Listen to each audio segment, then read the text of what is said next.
আমার কলিজার বন্ধুরা, তোমরা সবাই কেমন আছো? আশা করছি সবাই অনেক ভালো আছো। আজ তোমাদের জন্য একটি মজাদার গল্প নিয়ে আসলাম। তাহলে চলো বন্ধুরা, বেশি কথা না বলে মূল ঘটনাটি শুরু করি। আমার মা অল্প বয়সে বিধবা হয় না, অনেকটা ভেঙে পড়েন। কারণ মায়ের বিয়ে হওয়ার 4 মাস পর বিধবা হন। আর আমার মা দেখতে অনেক সুন্দরী ছিলেন। বিধবা হওয়ার পর মাকে অনেকে বিয়ের প্রস্তাব দিয়েছে, কিন্তু মা তা কখনো গ্রহণ করেনি। আমার মায়ের একটাই স্বপ্ন ছিল, আর সেটা আমাকে নিয়ে। আমার মা আমার জন্যই দ্বিতীয় বিয়ে করেনি, কিন্তু মায়ের চাহিদা তো চলে যায়নি। আমার মাকে আমি খুব ভালোবাসতাম। আমার বয়স এখন 16 বছর, কিন্তু মা আমাকে জানি এক অন্য রকম সন্দেহ করতে শুরু করল। মা মনে করত আমি যখনই গোসল করতে বাথরুমে যেতাম মনে হতো যেন কেউ আমাকে দেখছে। সেখানে বাড়িতে আমার 12 বছরের ছেলে ছাড়া আর কেউ থাকত না। আমি বিধবা হয়েছি 4 বছর পার হয়ে গিয়েছিল। তারপর যখন গোসল থেকে বের হতাম, তখন সেখানে কেউ থাকত না। আমার ছেলেকে তার রুমে পড়াশোনা করতে দেখতাম। সেই রকমই একদিন আমি বাথরুমের দরজা বন্ধ করে আমি রুমে ঢুকলাম। তার কিছুক্ষণ পরে আমি একজনকে হাঁটার শব্দ শুনলাম।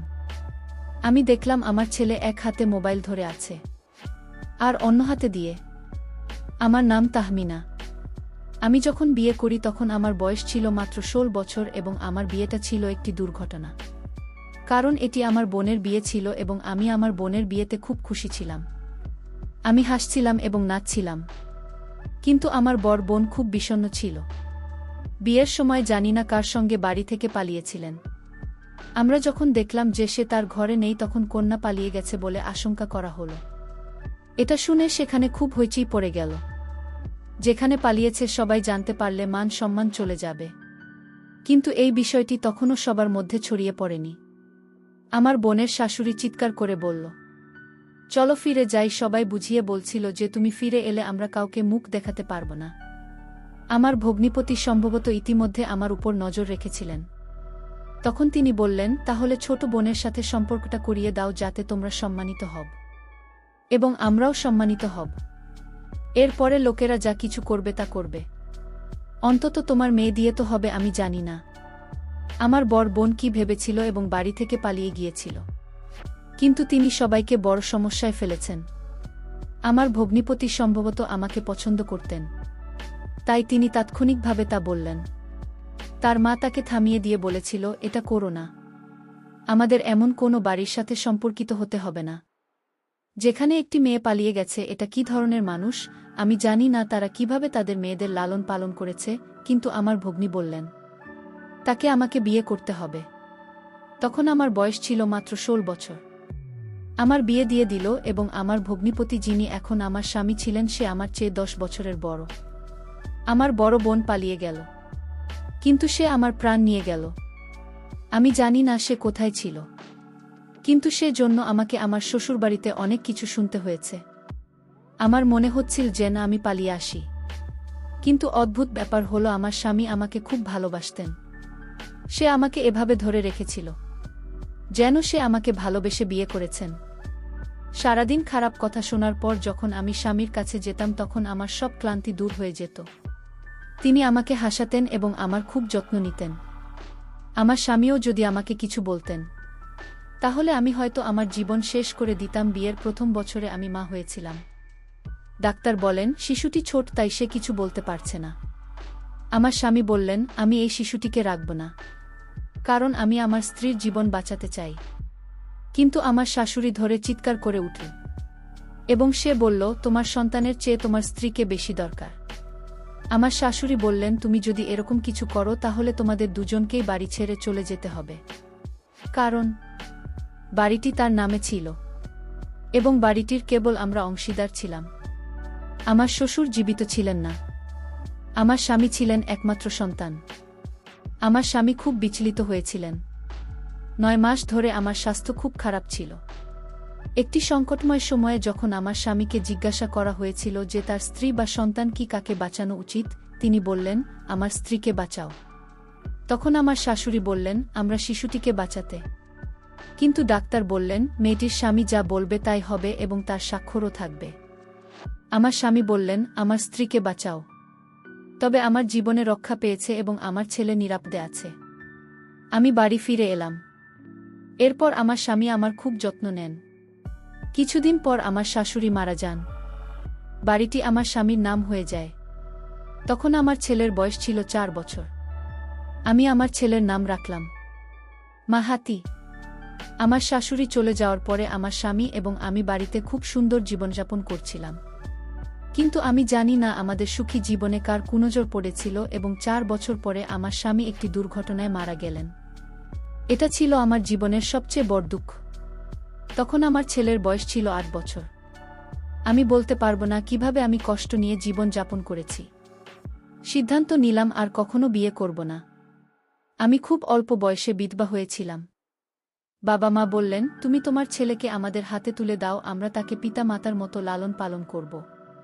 তুমি আবার বিয়ে করো। কিন্তু আমি আমার স্বামীকে প্রতিশ্রুতি দিয়েছিলাম যে আমি আমার ছেলের খুব যত্ন নেব। আমি আমার স্বামী ছাড়া অন্য কারো কথা ভাবতে চাইনি। আমার কাছে এটা ছিল বিশ্বাসঘাতকতা করার মতো। আমিও আমার স্বামীর স্মৃতির প্রতি বিশ্বাসঘাতকতা করতে চাইনি। সময় পার হতে শুরু করে। এক সময় পর আমার মা ও এই পৃথিবী থেকে চলে যান। তারপর আমার বাবাও জীবন আমাকে অনেক কষ্ট দিয়েছে। মৃত্যুর পর আমার বাবা মায়ের সম্পত্তি ও বাড়িও আমার নিয়ন্ত্রণে চলে আসে। তাদের খুব বেশি কিছু ছিল না, কিন্তু যাই থাক না কেন সবই আমার হয়ে গেল। কারণ আমার কোনো ভাইবোন ছিল না এবং আমার বড় বোন যখন থেকে বাড়ি থেকে পালিয়েছিল, কেউ জানত না সে কোথায় আছে। আমার মা বলতেন না জানি কোথায় আছে, জানি না সে বেঁচে আছে কিনা। মেয়েরা ঘরের বাইরে চলে গেল, সমাজ তার সাথে খুব খারাপ করে দেখে। তিনি যদি কন্যা সন্তানের মা হন তবে তার মেয়ের জীবন ধ্বংস হয়ে যাবে। সবাই এটাই বলবে, তোমার মা বাড়ি থেকে পালিয়ে এসেছে। আমার মা প্রায় আমার বোনের জন্য দোয়া করতেন, কিন্তু আমি আমার বাবার মুখ থেকে কখনো তার নাম শোনেননি। আমি আমার পরিবারের মর্যাদা বাঁচিয়েছি। এই কারণেই আমি ছিলাম তার প্রিয় কন্যা। দেখতে দেখতে সময় পার হয়ে গেল। আমার ছেলের বয়স 16 বছর। বাড়িতে আমি আর আমার ছেলে একমাত্র ছিলাম। আমি আমার বাবা মায়ের দেওয়া বাড়িটিও বিক্রি করেছি এবং বাজারে 2টি বাস কিনে ভাড়া দিয়েছি। আর ওই সব দোকানের ভাড়া দিয়ে আমার সংসার চালানো হতো। প্রথম দিকে ভাড়া খুব কম ছিল এবং সংসার চালানো কঠিন ছিল, কিন্তু সময়ের সাথে সাথে তা ঠিক হয়ে যায়। আমরা দুজন মানুষ ছিলাম, তাই খুব বেশি খরচ হয়নি। শিশুটিকে স্কুলে পাঠানো হয়েছিল এবং তারপরে কলেজে পাঠানো হয়েছিল যাতে সে পড়াশোনা করতে পারে। সে যদি ভালো চাকরি পায় তাহলে আমি একটি সুন্দর দেখে পুত্রবধূকে নিয়ে আসব। একা থাকার হৃদয় হঠাৎ আতঙ্কিত হতে শুরু করল। গ্রীষ্ম হোক বা ঠান্ডা, আমি হঠাৎ খুব গরম অনুভব করতাম। এতটাই যে আমি তৎক্ষণাৎ গোসল করতে যেতাম। যতদিন শরীরে জল পড়ত ততদিন শান্তি লাগত। ডাক্তারের কাছে জানতে চাইলে তিনি বলেন, আপনি জীবনে অনেক কষ্ট করেছেন। প্রথমে আপনার স্বামী, তারপর আপনার বাবা মা চলে গেলেন। আপনার পরও জীবনেও ছিল সাথীহীন। যখন কোনো ব্যক্তির কোনো রোগ হয় তখন টেনশন হয়, তাই তিনি যেন ভালোভাবে দেখাশোনা করেন এবং যাতে বিশ্বাস বুঝতে পারে যে তিনি খুব শক্তিশালী ব্যক্তি। কিন্তু তিনি টেনশন নিচ্ছেন কারণ এটা কোনো সহজ কাজ নয়। এবং পরে সে কিছু অদ্ভুত রোগের অস্তিত্ব উপলব্ধি করে এত কষ্ট পেত। আমি জন্মাইনি দুঃখ মানুষকে হত্যা করে। এই কারণে হঠাৎ আমার হৃদয় আতঙ্কিত হতে শুরু করত এবং আমি গোসল করতে বাথরুমে যেতাম। একদিন একটা অদ্ভুত ঘটনা ঘটে। এক রাতে আমার হৃদয় কাঁপতে শুরু করে এবং আমি বুঝতে পারছিলাম না কি করব। আমি তখন গোসল করতে বাথরুমে গেলাম, কিন্তু আমার মনে হলো যেন কেউ বাথরুমের বাইরে দাঁড়িয়ে আছে এবং আমার দিকে তাকানোর চেষ্টা করছে। আমাদের বাথরুম ছিল খুবই ছোট, সুতরাং স্কাইলাইটের ভিতরে উকি দেওয়া কোনো কঠিন কাজ ছিল না। হঠাৎ আমার হৃদয় কেঁপে উঠল। আমি পুরোপুরি ভয় পেয়েছিলাম এবং দ্রুত গোসল সেরে বাথরুম থেকে বেরিয়ে এলাম, কিন্তু আমার আশেপাশে কেউ ছিল না। তখন রাত 1টার সময় সেখানে কে থাকতে পারে? হয়তো আমার ভুল ছিল, কিন্তু পরের দিন আবার একই রকম ঘটনা ঘটে।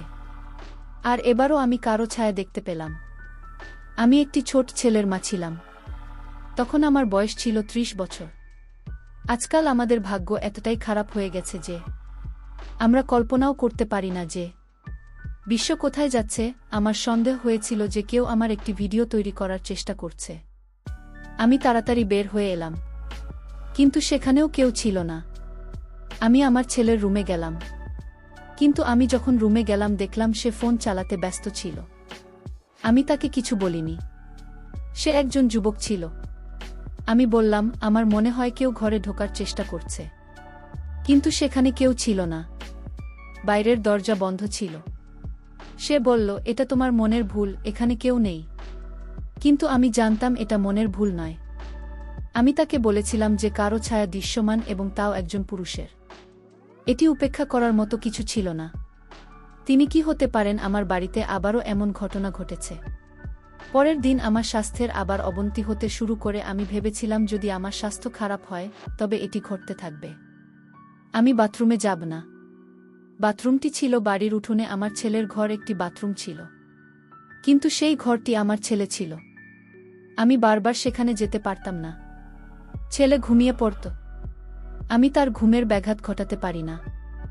আমার স্বাস্থ্য খুব খারাপ হতে শুরু করে। আমি প্রথমে সেখানে কেউ আছে কি না তা জানার চেষ্টা করি, কিন্তু সেখানে কেউ ছিল না, বাইরের দরজা বন্ধ ছিল। আমি বাথরুমে গোসল করতে শুরু করলাম, কিন্তু আজ তার সীমা ছাড়িয়ে গেছে। আর আমি শুধু ছাই দেখেনি, তার পায়ের আওয়াজও শুনেছি। আমি খুব ভয় পেয়ে গিয়েছিলাম। আমি তৎক্ষণাৎ বাথরুমে বাতি বন্ধ করে দিলাম, যাতে বাইরে দাঁড়িয়ে থাকা কেউ আমাকে দেখতে না পারে। আমি আমার ছেলের ঘরের দিকে চিৎকার করতে শুরু করলাম। তখন আমার ছেলে বেরিয়ে এল। আমি তাকে বললাম, তুমি মনে হয় এখনই ঘুম থেকে জেগে উঠলে। কিন্তু আমার মনে হয় বাড়িতে কেউ আছে। কিন্তু মনে হচ্ছে যে আমার ছেলে এখনও ঘুম থেকে উঠল। সে আগে থেকেই জেগেছিল।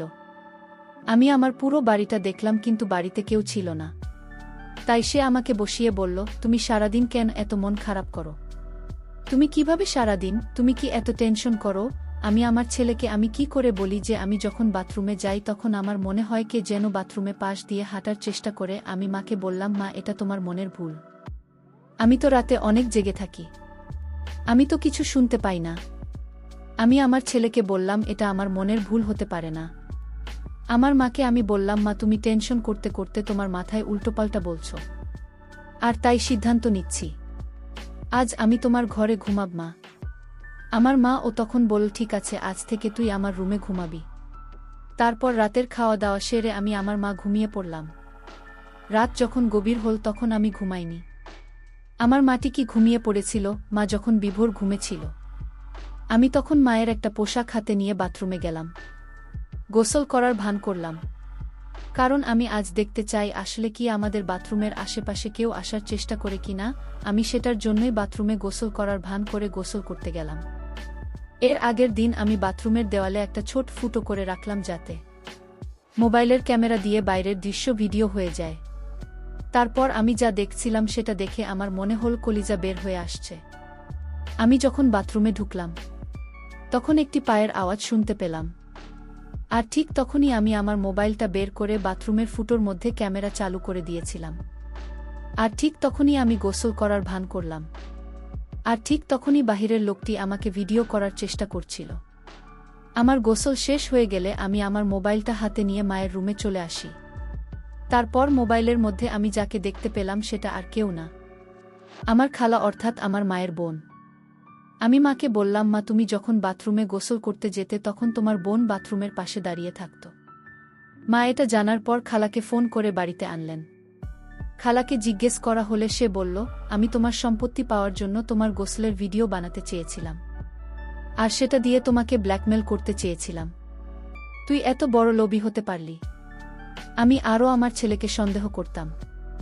আমি মনে করতাম আমার ছেলে মনে হয় বাথরুমের পাশে দাঁড়িয়ে থাকত, কিন্তু আজ জানলাম আমার ছেলের সঠিক ছিল।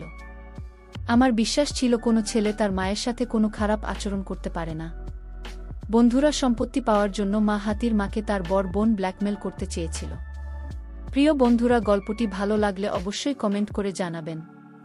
আর নিয়মিত এমন আলাদা স্বাদের গল্প শুনতে ভিডিওটিতে লাইক এবং চ্যানেলটিকে সাবস্ক্রাইব করে সাথেই থাকুন। আর হ্যাঁ, নোটিফিকেশন বেলটি অল করে রাখবেন, যাতে পরবর্তী গল্প সবার প্রথমে আপনাদের কাছে পৌঁছে যায়। ধন্যবাদ বন্ধুরা, ধন্যবাদ সবাইকে।